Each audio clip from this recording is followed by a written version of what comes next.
I'm Jim Longworth, and welcome to another edition of Forsyth County Connections, coming to you from the studios located on the third floor of Government Center in downtown Winston-Salem. So glad that you're with us on this. We have a lot to go over today, a lot of important information. Some great guests are going to share some stories with you. And what we want to start, though, is talking about something that we can all sort of identify with, because water goes through pipes. We all have pipes. So what's going on with pipes? We're going to talk about that with Gayle Ketteler. She's Public Information Officer for Winston-Salem Forsyth County Utilities. Good to see you. Good to see you as well. What is the lead compliance program all about? This is a nationwide program that the Environmental Protection Agency started, really ramping up in the last couple of years, because the goal is to discover and ultimately replace any underground pipes that may remain throughout the nation made out of lead. Made out of lead. Yes. Now, why is this program so important? That people can say, well, I mean, they've always had lead in them. Yes, you know, and I grew up in the north where it was predominantly lead, so it's understandably a much bigger problem in the north. That's why we've heard about things like what happened in Flint, Michigan. Fortunately, here in the south, not used as often. Yay! Yeah. So glad about that. But it has some potentially severe health implications. So, you know, this is well documented. And the good news is here, as well as not having much lead, we have always met and surpassed any of the water quality requirements that we have from both EPA and the state for anything, including lead. All right. So, Gayle, I'm watching this interview at home, and I'm saying, wait a minute, lead in pipes. Now, how am I going to know if there's lead in my pipes? Good question. And there's no way that we can actually do this for you because it's your private property. It's the first time the EPA has required public water utilities to do anything beyond the meter. So this is about your service line. This is purely about your private water service line that runs from your meter underground into your structure. So this is for homes and businesses. Okay.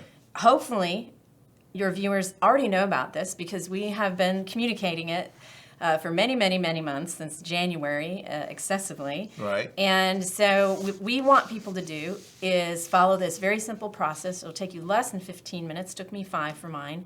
To go and find your water service line and follow some simple steps with your smart device. Okay. And then you can report it. We need everyone to report their water service line. What if I do discover there's a problem? Well, when you go through this process, there are steps that will help you determine whether it is. Plastic's pretty easy to identify. Copper's pretty easy. Then you come down to the other metals. So whether it's galvanized steel or lead, then there are some things you can do to identify which one of those it is. You take a photo to verify. We have an engineer, a professional engineer, who's going through every single one of these. Right. So that's why you need to use a smartphone, or a tablet could work. And you attach it to that, you upload it to us, and once it's uploaded, we'll go in and determine if you think it's lead, and that's what you determine on your self-report, and we verify it. It will be added to our water line inventory, our service line inventory, as being verified as lead. Then there are steps that happen down the road. There's no rush to replace it because your water is in good shape because of what we've been providing to prevent corrosion. Well, that leads me to this. I know it's going to sound like a stupid question. Let's say I do the self-test. Mm-hmm. And say, there is lead in there. And I say to myself, you know, I've been drinking this stuff for, 50 years, and I don't want to mess with this. What happens if I don't report it? We are required to, right now there is an initial service line inventory out there where we have done some initial field investigations that were allowing us to create a model to identify where there is lead, and we found some, and then amplify that out through this model to determine where there might be, with very high probability, also lead. So if you go and you check that database, you may find that it already says you have lead because we've already determined that. Okay, all right. But then we are required to send you a letter every year, so there's some expense, staff time to do that if you decide you don't want to replace it. And then there's some other steps that the EPA is requiring us to take. But you may see that you go to that inventory and it says you have lead, and you're like, I replaced my lead line 10 years ago. Yeah. Then you can go and do the self-report and correct that information. I hope people will participate. And Gayle, will you keep us posted? I will. We've hit that first milestone, and we're just going to keep pushing through this and hopefully identify and replace anything left underground. Thank you. Thank you, sir. We'll be right back.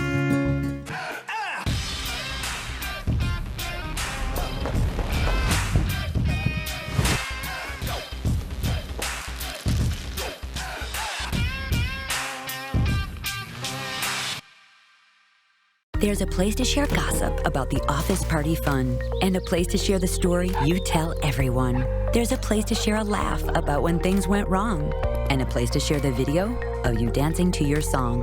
There's a place to share spare change, lunch, and your time. But we could all be better at sharing how we're feeling inside. 76% of employees have struggled with at least one issue that affected their mental health. When you share, you're not alone. Back now on Forsyth County Connections, and so glad to have this young lady visiting with us to talk about jobs and careers and looking forward to where people want to be in their life. And Kim Chase is with us. She's Program Manager of Economic Services for the Forsyth County Department of Social Services. Thanks for being here. Thank you for having me.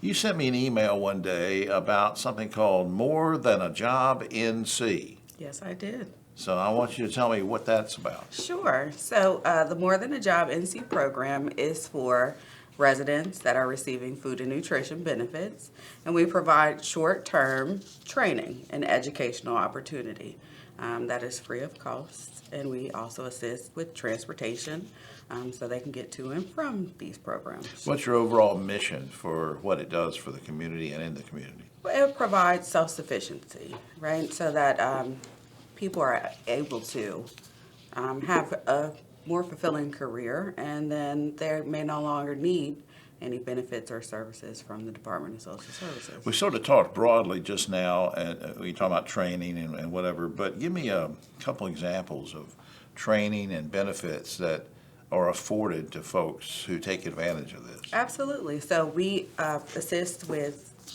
individuals that may have dropped out of high school and get their GED. We have English as second language programs. So those that maybe want to be a CNA or a welding, and we do work with Providence Culinary Kitchen for chef training skills. Right, that's great.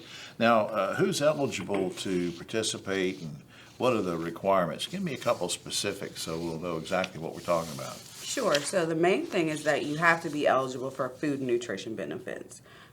It's an income-based program. Typically, the income limit, let's say, for example, for a household of two individuals is $3,500 a month, and that is gross. You do have to be a U.S. citizen or have qualified immigration status, and you have to be at least 16 years of age to participate in the More Than a Job program. All right. Now, in what ways would, Kim, would these training programs enhance somebody's job prospects or the path they want to take on career development?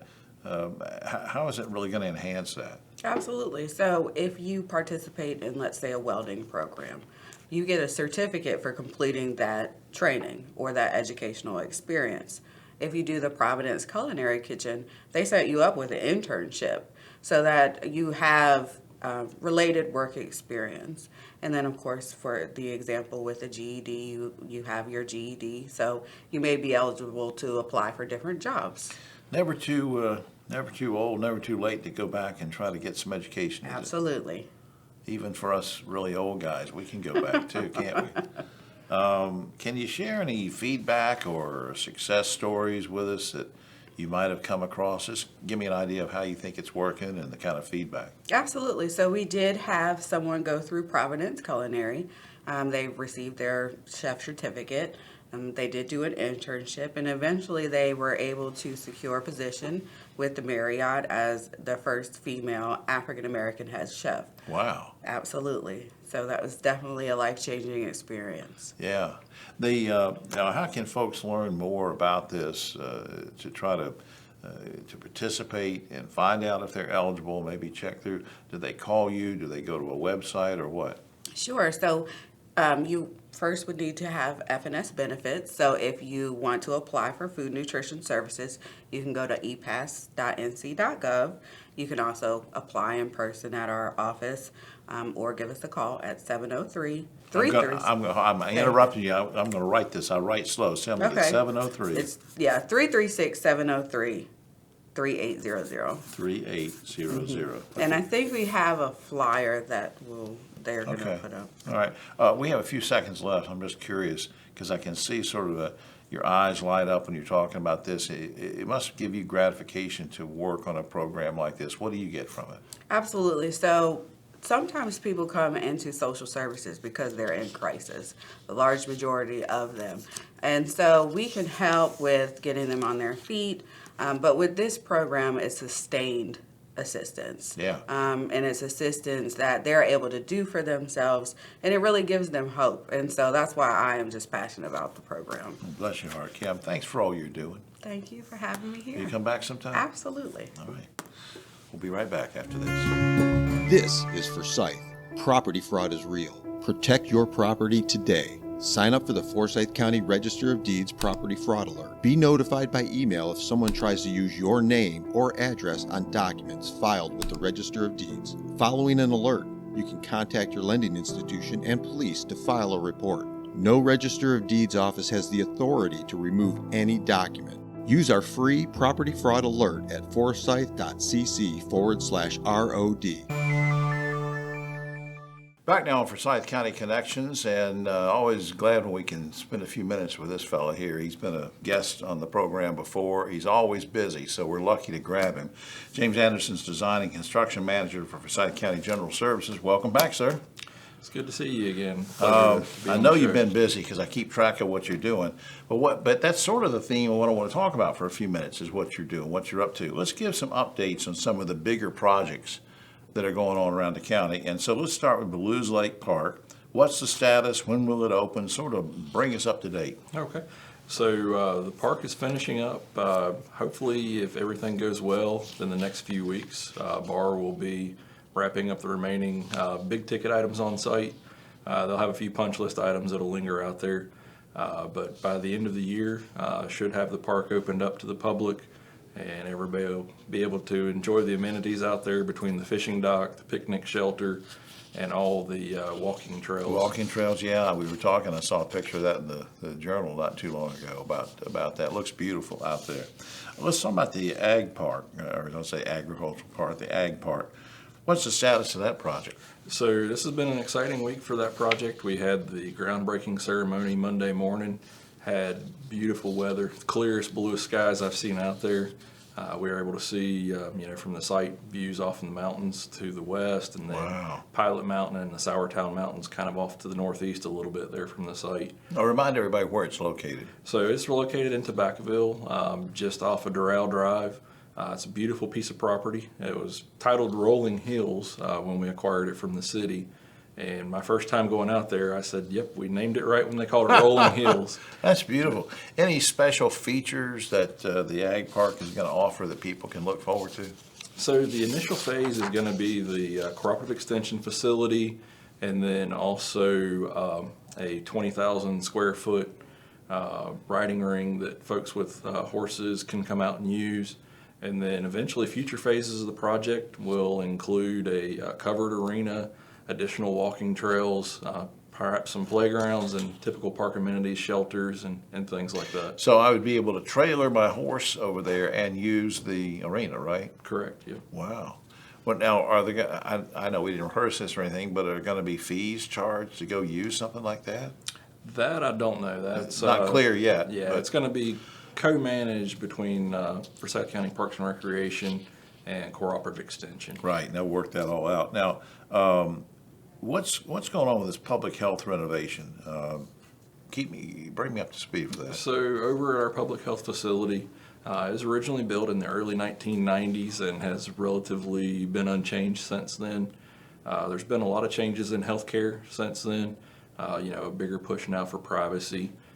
So one of the key features of that project is making it so that when citizens come for services, they're afforded that same level of privacy and compassion and care that you'd get at a private clinic. So, Right, that's great.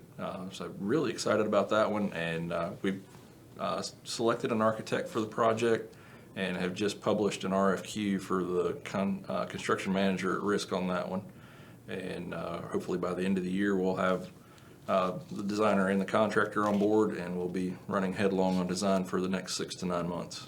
You sent me an email about LEDC projects, including a lock project and something about an elevator modernization project. So you're talking way over my head about some of this stuff. What's that all about? So over at the jail, we've had some issues with inmates figuring out how to tamper with the locks in the building. Well, no. No, that's going to happen, I guess. Yeah, you got nothing but time. You're going to Yeah, find that's something right. to do. That's right. So, And so the county commissioners had approved about $2 million in funding to go through and replace all the locks in the building with a high security lock system. It has multiple features to keep the inmates from being able to tamper with the locks, and then also features a audible and visual alarm if one is tampered with or if the door is not secured. well, we're almost out of time, and because I know you got to get away, but we've talked about several projects now. We started out Blues Lake Park. We talked about the Ag Park. We talked about the Tanglewood Clubhouse, public health. Why are all these projects important to folks? All of these are projects that, have a direct impact on our community, especially with the parks projects. There's free elements to those that anybody can go and utilize those without having to pay any fees. Right. And then, for like out at Tanglewood with the clubhouse project, the original clubhouse was built in the 1970s.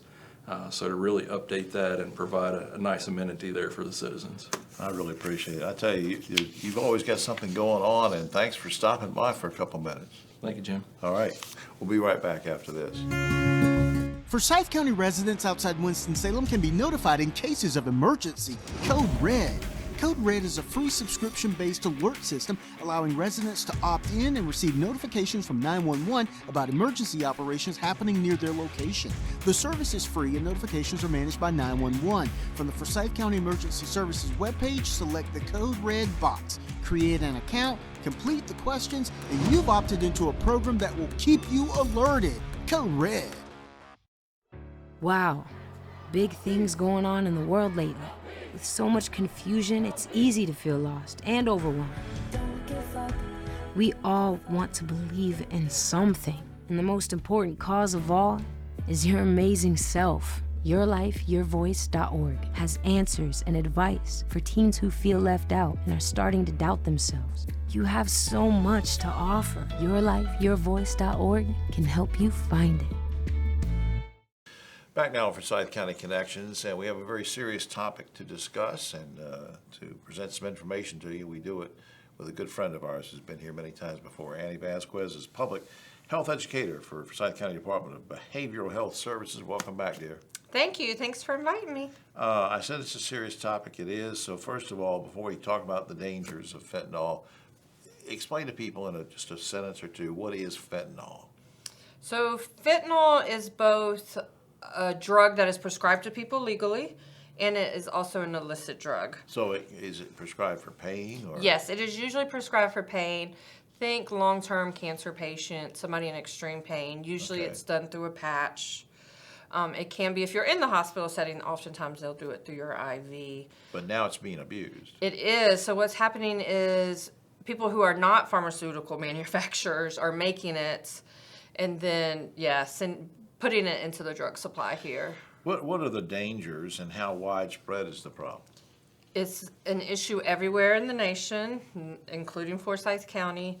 It is a large issue. One of the biggest issues is because it's unregulated. You do not know how much you're taking. When you take something, even if you're taking fentanyl on purpose, you don't know exactly how much you're taking from the street. But it's even more so dangerous because now they're putting it in some counterfeit pills. Oh, wow. Yeah, so, with the internet comes good and bad things. And so lots of folks are ordering what they think is one thing on the internet, and they get it, and it ends up being fentanyl. Yeah, and you just have no idea what's in Exactly. that prescription. Are there certain populations or age groups that are being affected more by these, by fentanyl and the dangers of it? Who's affected more? Everyone is affected, but we're seeing a lot of the counterfeit pills being specifically within the youth population, within the young adult population. Lots of folks who are taking what they assume is one pill turns out to be fentanyl. What steps are you and your team doing to try to abate the situation and fight off the fentanyl onslaught? Yeah, so specifically with the counterfeit pills, we're just trying to get it out there. We recently taped a couple of segments, I guess you could, of testimonies from mothers who lost a child. Oh, wow. So I guess we're gonna try to see that now, Jeff. So what, sort of set that up, what are we about to see with this testimonial? You're about to see a son who actually graduated from Parkland High School right here. He was 19 years old. He took what he thought was, I believe, a Percocet. She'll talk about it, the mother, and it turned out to be fentanyl. All right, let's watch. My name is Andrea Scales. I'm the mother of Jeremiah. We lost him on June the 3rd of 2022. I'm here because I lost Jeremiah to a laced Percocet, which was not actually a Percocet, it was fentanyl. So I just really need children, adults, everyone to understand that one pill can kill. One pill can kill. Okay, these stories are sadly all too common, right? They are very, very common. You sent me an email about Naloxone, Naloxone, a wall unit, Naloxone wall unit. What the heck is that, and how can folks get involved? Yeah, so Naloxone is just another name for Narcan. Okay. Narcan is the name brand, Naloxone is the generic form.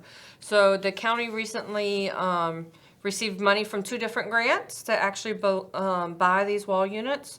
They're about 30 pounds each, and they just bolt into the wall. They hold 50 boxes of Narcan or Naloxone. We're trying to put them throughout the community so that folks have access to Narcan when they need it, exactly when they need it. We're offering these up for free. Nobody has to pay for it. We pay Okay. for both the wall unit itself, as well as the Narcan that goes in it. We just need places who are willing to put it up in their either small business, gas station, whatever it may be. All right. Annie, thanks a lot for all you're doing. Yeah, thank you. All right. We'll be right back after this. Medications taken as prescribed for you are safe. They should only come from a pharmacy or healthcare provider. Counterfeit prescription pills can kill. 7 out of 10 counterfeit pills tested by the Drug Enforcement Administration contain an amount of fentanyl that can be deadly. It only takes one pill, one time, to kill. One pill can kill. A message from the Forsyth County Behavioral Health Services. Back now on Forsyth County Connections as we wrap up this half hour with a kind of an interesting demonstration. We're with Christopher Bryant, Program Coordinator for Urban Agriculture and STEM Agricultural Literacy with North Carolina Cooperative Extension in Forsyth County. Good to see you. Good to see you. Originally from Kansas, so you're a long way from your birthplace, but we're glad to have you here. Thank you, sir. I appreciate it. Just remind people very quickly what Cooperative Extension is all about and what role it plays in the community, real quick. Yes, sir. So Cooperative Extension is a program that is developed to help people, communities, and neighbors alike to be able to learn about the resources they need to be successful. And so we mainly focus on agriculture, 4-H youth development, community resources, and food and family consumer sciences. Food preservation is still an important thing, and you and I were talking off camera about different kinds of history. Very quickly, what about preservation techniques for early pioneers or people in America that were traveling, by wagon or whatever? How did they do food preservation? I'm just curious. Yeah, so they would use a lot of their resources, and so this is an example of something that they would do. The class will be teaching, we'll be talking about pumpkin pie in a cup. We'll be using a modern recipe. Right. But in the past, what early settlers would do is they would actually make this recipe in a pumpkin rind. And so they would hollow out the pumpkin rind, they would fill it with milk and honey and spices, and then they would cook that rind in the ashes of a fire, in the coals of a fire. And so that would create a custard-like substance that they would eat out of the rind. And so we're making a modern-day version of that recipe. And you're holding classes when? Now, I'm sort of getting ahead of myself, but I'm curious because I'm sitting here looking at the makings of some pumpkin pie, so you have to forgive me, I'm getting hungry. But now, what kind of classes and when are they going to be offered? What are you doing? So we'll be doing some classes this week at the Carver School Road Library, as well as we'll be doing classes as well at the Louisville Library on Wednesday, And then next week, we'll be doing a class at the Forsyth County Central Library. And then that'll be on Wednesday. And then on Thursday, we'll be doing a class at the South Side Library. All right, let's do about a 2-minute drill here, because I see some items. You've got crumbs, you've got Ready Whip, you've got milk, you've got some ginger, you've got cinnamon, you've got some Jell-O custard there. You've got a bag of, this is pre-made, what, pumpkin mix that you did from all this stuff? Yeah, so this is the mix that the students will be making during our class. All right, and just to demonstrate, if you took some of this and you would put it in one of these little cups, go ahead and just put it, I want to see how you do this. Yes, sir. So All we'll right. be adding the graham cracker crust. We'll add about a tablespoon of each. Okay. And then we will cut open our bag on the corner.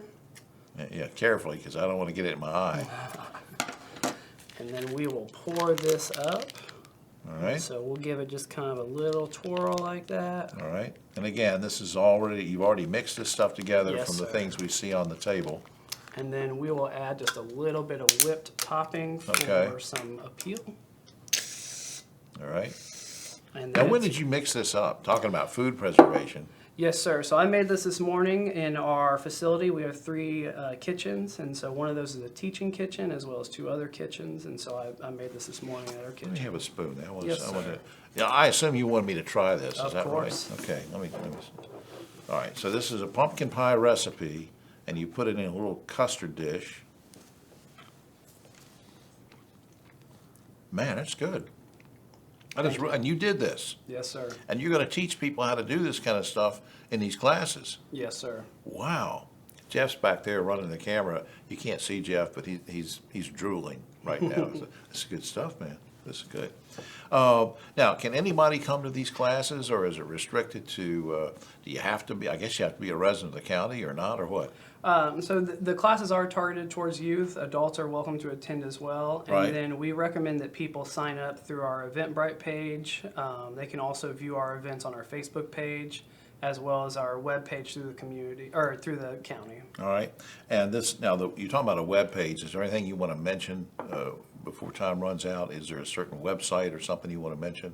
Yeah, so our website is forsyth.cc/CES. And then again, the best places to follow us are on our Eventbrite page, as well as our Facebook page. All right. I tell you, Christopher, this is good stuff. That's all for Christopher, except I'll probably just follow him around and eat this all day. But anyway, I want to mention before we leave, our thanks to Ed McNeil, our executive producer, Jeff Aprizio, who's back there behind the camera. As I said, he's wanting some of this. And of course, Chantel Robinson, our county manager. Thanks to all of you, too, for watching. I'm going to keep eating here, but we'll see you on the next edition of Forsyth County Connections. Good stuff.